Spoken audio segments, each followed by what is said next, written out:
until, till and still இந்த மூணுமே கொஞ்சம் கன்ஃபியூசிங்காக இருக்கும். So let's get it clear today. until and till இந்த ரெண்டுமே இது வரைக்கும் ஒரு விஷயம் நடந்துட்டு இருந்துச்சு ஆர் நடக்குது அப்படின்னு சொல்கிறப்ப நம்ம யூஸ் பண்ணுவோம். ஒரு best example, he continued to teach till his death or until his death.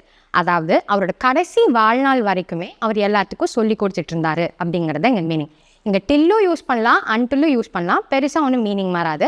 Until ஏன் யூஸ் பண்ணுறோன்னா கொஞ்சம் ஃபார்மலாக இருக்கணும் அப்படிங்கிறக்காக யூஸ் பண்ணுறோம்.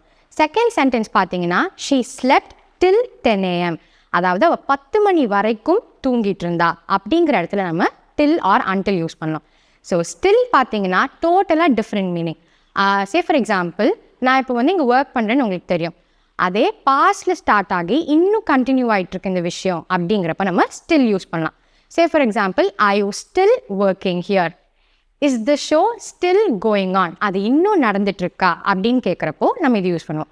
இப்போது உங்களுக்கு ஒரு டாஸ்க், ஸ்க்ரீனில் தெரிகிற சென்டென்ஸ்க்கு இந்த மூணில் எது யூஸ் பண்ணுவீங்கன்னு காமெண்ட்ஸில் ட்ராப் பண்ணுங்கள்.